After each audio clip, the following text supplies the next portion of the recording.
പ്രിയങ്കരനായ അധ്യക്ഷൻ, ഞാൻ തിരിഞ്ഞ് വേദിയിലേക്ക് നോക്കുമ്പോൾ കോഴിക്കോടിൻ്റെ ഒരു ക്രോസ് സെക്ഷൻ, ഒരു പരിച്ഛേദമാണ് ഇവിടെ ഇരിക്കുന്നവരെല്ലാം. ഞാൻ എല്ലാവരെയും ആദരവോടുകൂടി വണങ്ങുന്നു. സദസ്സിലിരിക്കുന്ന എനിക്ക് ഏറ്റവും പ്രിയപ്പെട്ടവരെ, ഞാൻ വേദിയിലിരുന്ന് ആലോചിക്കുകയായിരുന്നു. കഴിഞ്ഞ 5 വർഷക്കാലം ഞാൻ ഏറ്റവും കൂടുതൽ സന്ദർശിച്ചിട്ടുള്ള ജില്ല കോഴിക്കോടാണ്. അതിലെനിക്കൊരു പൊളിറ്റിക്കൽ ടാർഗറ്റ് ഉണ്ടായിരുന്നു, അത് ഞാൻ സമ്മതിക്കുന്നു.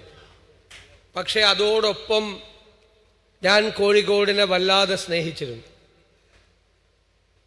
കൊച്ചി ഞാൻ കളിച്ചു വളർന്ന നഗരമാണ്, പഠിച്ചു വളർന്ന നഗരമാണ്.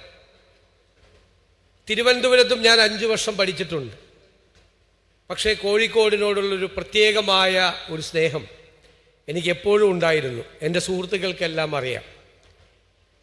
ഇന്ന് ഇവിടെ ഇരിക്കുന്നവരെല്ലാം എനിക്ക് ഗുരുതുല്യരായ ആളുകളാണ്. അതിൽ പലരും എന്നെ ശാസിക്കുകയും സ്നേഹിക്കുകയും വാത്സല്യത്തോടെ പെരുമാറുകയും ഒക്കെ ചെയ്യാൻ അധികാരമുള്ള ആളുകളാണ്. പലരും എന്നെ കറക്റ്റ് ചെയ്യുന്ന ആളുകളാണ്. ഇനിയും അങ്ങനെ തന്നെ ആയിരിക്കണം എന്നാണ് എൻ്റെ വിനയപൂർവമായ അപേക്ഷ.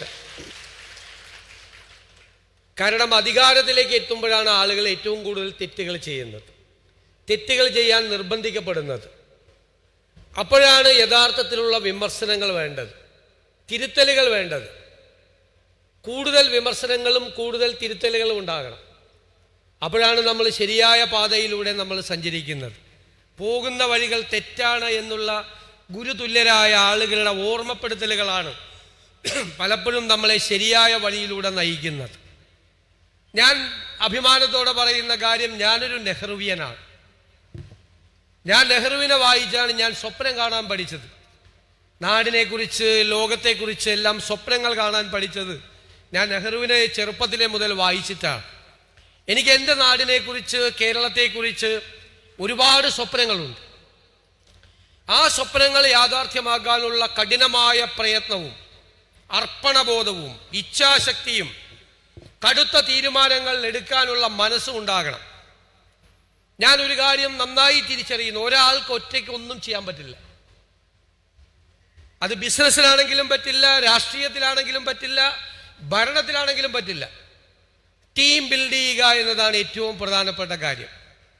കേരളത്തെ രക്ഷിക്കാൻ, കേരളത്തെ മാറ്റാൻ ഏറ്റവും വിദഗ്ധരായ, ഓരോ വിഷയത്തിലും വിദഗ്ധരായ ആളുകളുടെ നല്ല ഒരു ടീം ഉണ്ടാവും എന്ന് ഞാൻ നിങ്ങൾക്ക് ഉറപ്പ് നൽകുന്നു.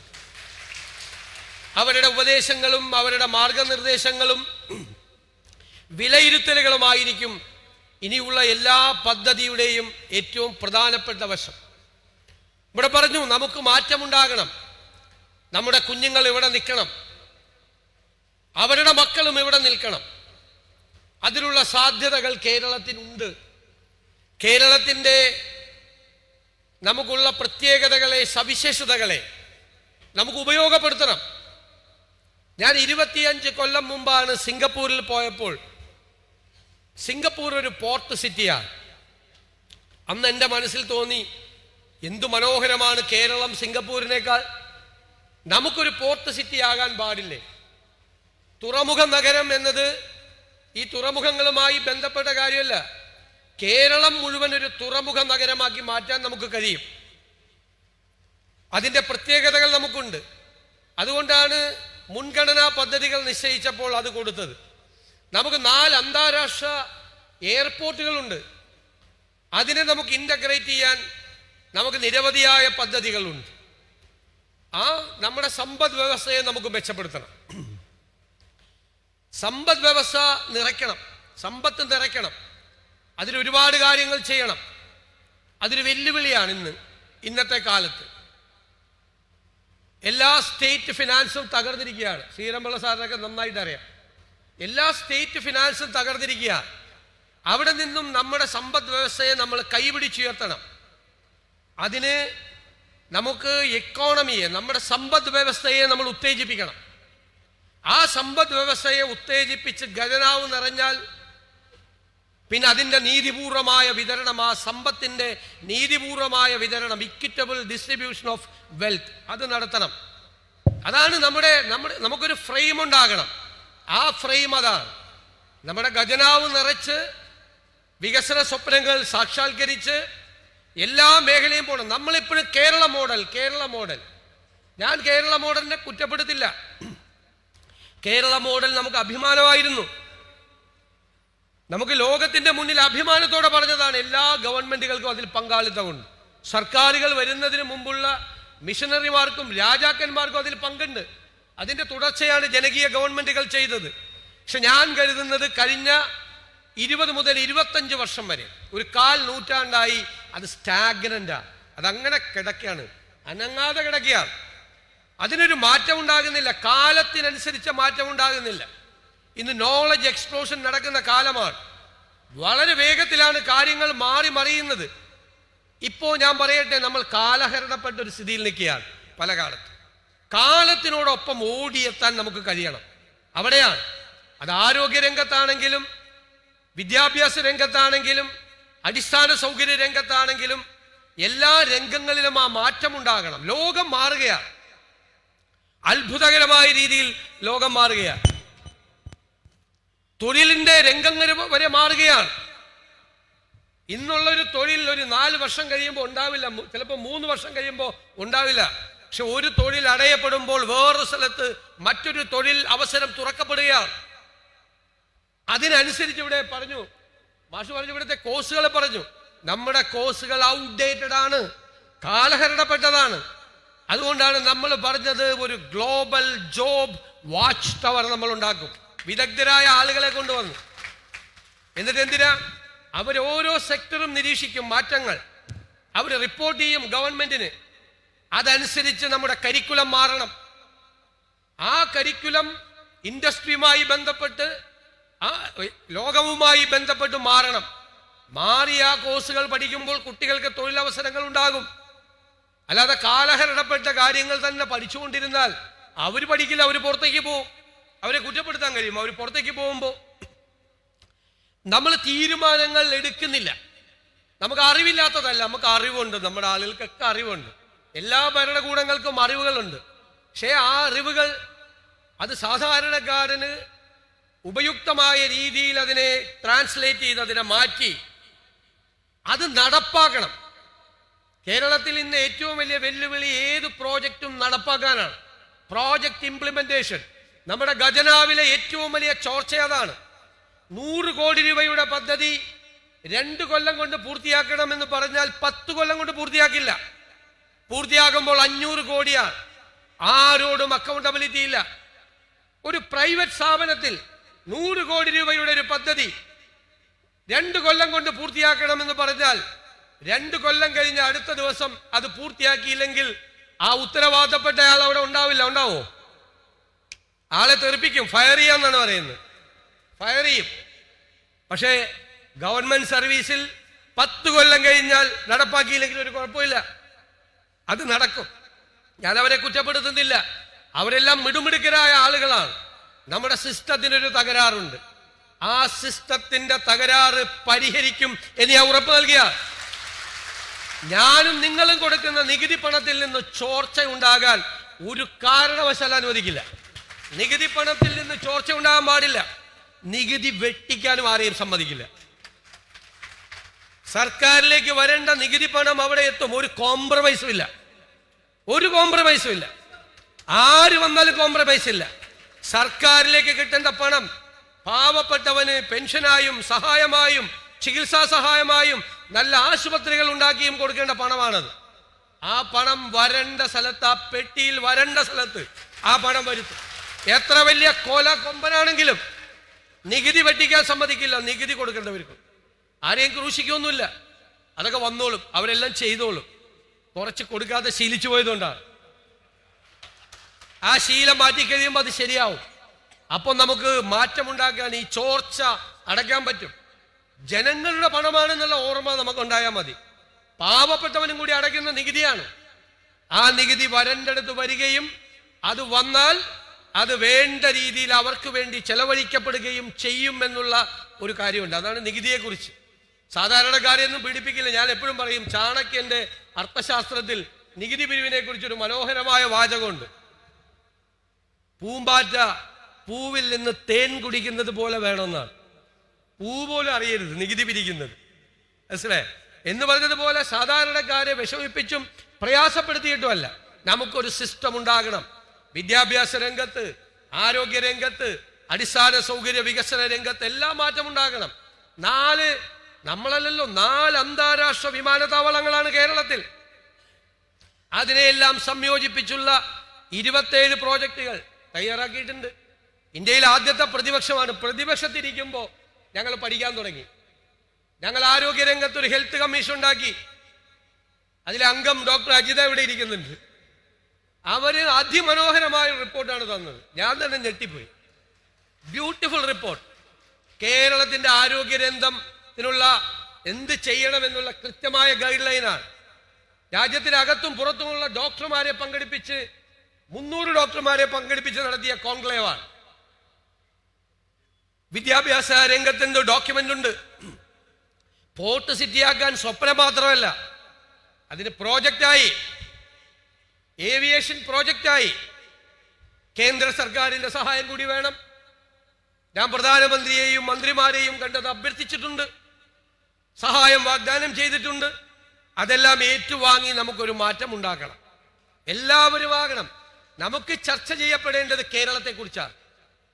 അനാവശ്യമായ ചർച്ചകൾ ആണ് പലപ്പോഴും വരുന്നത്. ഒരു കാര്യമില്ലാത്ത കാര്യം, ആർക്കും പ്രയോജനമില്ലാത്ത കാര്യം. രാവിലെ മുതൽ വൈകുന്നേരം വരെ ചർച്ച ചെയ്യുന്നു. ജനങ്ങൾക്ക് ഗുണകരമായ കാര്യങ്ങൾ ചർച്ച ചെയ്യണം. അതിലൂടെ ഒരു ഔട്ട്കം ഉണ്ടാവണം. അത് സാധാരണക്കാരനും പാവപ്പെട്ടവനും ഒക്കെ ആയിരിക്കണം. എന്നെ ജൻസികളുടെ ആളായിട്ടാണ് ഇവിടെ എല്ലാവരും ചിത്രീകരിച്ചത്. കാരണം അവർക്ക് സ്വപ്നങ്ങളുണ്ട്. ഞാൻ അവരെക്കുറിച്ച് ഇങ്ങനെയല്ല ധരിച്ചത്. പക്ഷേ പുതിയ കാര്യങ്ങൾ, കേരളത്തിന്റെ പുതിയ കാര്യങ്ങൾ, ഭാവിയെക്കുറിച്ച് പറയുമ്പോൾ അവർ ഈ തെരഞ്ഞെടുപ്പ് കാലത്ത് തന്ന പിന്തുണ ഞാനത് മറക്കില്ല എന്ന് കരുതി ഏറ്റവും മുതിർന്നവരെ മറക്കാൻ പറ്റുമോ? ഈ ഗവൺമെന്റിന്റെ ഏറ്റവും വലിയ സ്റ്റാർ പ്രോജക്റ്റുകളിൽ ഒന്ന് സീനിയർ സിറ്റിസൺസിന് വേണ്ടി ഉണ്ടാക്കിയ പുതിയ വകുപ്പാണ്. ഇന്ത്യയിൽ ആദ്യമായിട്ടാണ് ഉണ്ടാക്കിയത്. വെറുതെ ഉണ്ടാക്കിയിരിക്കുന്നതല്ലത്. ഞാൻ അതിനെക്കുറിച്ച് വിശദാംശങ്ങൾ പറയാം. അത് കേരളം ഈ രാജ്യത്തിന് മുഴുവൻ മോഡലാകുന്നൊരു പദ്ധതിയാണ്. സിൽവർ ഇക്കോണമിയാണ്. എന്താ സിൽവർ? എൻ്റെ മുടി നരച്ചിട്ടില്ല എന്ന് എല്ലാവരും വിചാരിച്ചേക്കണം. മുടി നരച്ചാണ്. ആ നരച്ചതിൻ്റെ വെച്ചിട്ടാണ്. സിൽവർ ഇക്കോണമിയാണ്. അത് അവർക്ക് സൗജന്യങ്ങൾ വാരിക്കോരി കൊടുക്കുന്നതല്ല, അവരെ പങ്കാളികളാക്കുന്നതാണ് സിൽവർ ഇക്കോണമി.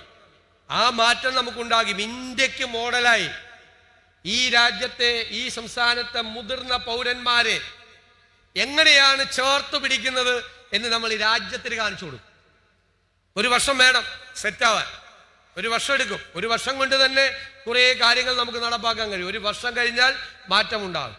അതുപോലെ ഞാൻ എല്ലാ കാര്യങ്ങളും തുറന്നു പറയുന്നില്ല. അറിയാതെ സ്നേഹം കൂടി എല്ലാ രഹസ്യങ്ങളും പറഞ്ഞു. അവസരം ബജറ്റ് രഹസ്യങ്ങൾ പോലെ ഉള്ളിൽ നിന്ന് ചോരും. അങ്ങനെയുള്ള സ്നേഹമാണ് ഈ കാണിക്കുന്നത്. ഈ സ്നേഹവും വാത്സല്യവും കാണുമ്പോൾ അറിയാതെ ഉള്ളിലുള്ളതെല്ലാം തുറന്നു പറഞ്ഞു പോകും. അതുകൊണ്ട് ഞാൻ നിർത്തുകയാണ്. എല്ലാ കാര്യങ്ങളും പറയുന്നില്ല. പക്ഷേ ഞാൻ പറയുന്നു, നെഞ്ചിൽ കൈവച്ച് പറയുന്നു, ധൈര്യമായിരുന്നു. വേറെ ഒരു കാര്യം ഉണ്ടാവില്ല, വേറൊരു താല്പര്യങ്ങളും ഉണ്ടാവില്ല. നാടിന്റെ താല്പര്യങ്ങൾ, നമ്മൾ കാണുന്ന ഈ നാട് കാണുന്ന സ്വപ്നങ്ങൾ യാഥാർത്ഥ്യമാക്കാനുള്ള കഠിനാധ്വാനം, അത് നടപ്പാക്കാനുള്ള ഇച്ഛാശക്തി അതുണ്ടാവും. പിന്നെ ഞാൻ തെരഞ്ഞെടുപ്പിന് മുമ്പ് ഒരു കാര്യം പറഞ്ഞു. ഈ തെരഞ്ഞെടുപ്പ് കേരളം ഈ രാജ്യത്തോട് നടത്തുന്ന ഒരു പ്രഖ്യാപനം കൂടിയായിരിക്കും. എന്താണ്? ഞങ്ങളുടെ കേരളം മതേതര കേരളമാണ് എന്ന് രാജ്യത്തോട് നടത്തുന്ന പ്രഖ്യാപനം. അതിലൊരു തടസ്സവും ഉണ്ടാകാതെ നോക്കും. കണ്ണിലെ കൃഷ്ണമണി പോലെ കേരളത്തിന്റെ മതേതരത്വം കാത്തു സൂക്ഷിക്കും. അതിനോടും നോ കോംപ്രമൈസ്. അത് തകർക്കാൻ വരുന്നവരോട് നോ കോംപ്രമൈസ്. ചില കാര്യങ്ങളോട് നമുക്ക് കോംപ്രമൈസ് ചെയ്യാൻ പറ്റില്ല. ഒരു കോംപ്രമൈസ് ചെയ്യില്ല. അതിനോട് ശക്തമായ നിലപാട്. നമുക്ക് ചേർന്ന് നിൽക്കാം, ഒരുമിച്ച് നിൽക്കാം, തോളോട് തോളുരുമി നിൽക്കാം. തെറ്റ് ചെയ്യുമ്പോൾ മുഖത്തു നോക്കി വിരൽ ചൂണ്ടി സംസാരിക്കണം. അത് മാധ്യമങ്ങളാകട്ടെ, ജനങ്ങളാകട്ടെ, മുതിർന്ന ആളുകളാകട്ടെ, പറയണം. അത് കേൾക്കും. തെറ്റുണ്ടെങ്കിൽ തിരുത്തും, മാറ്റമുണ്ടാക്കും.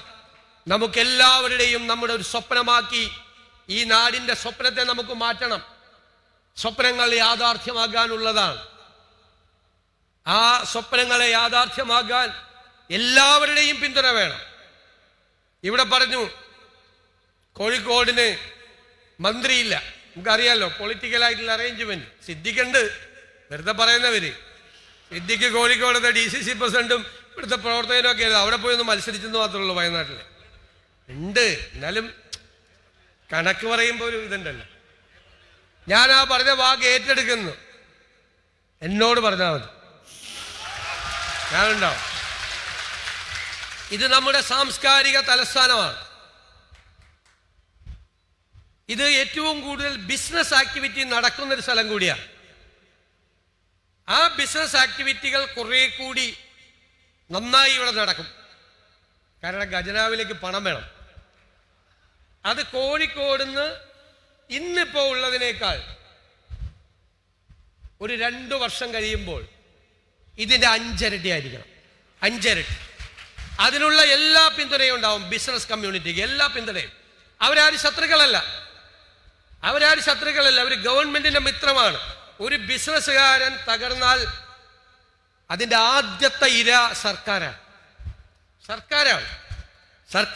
ആദ്യത്തെ നഷ്ടം.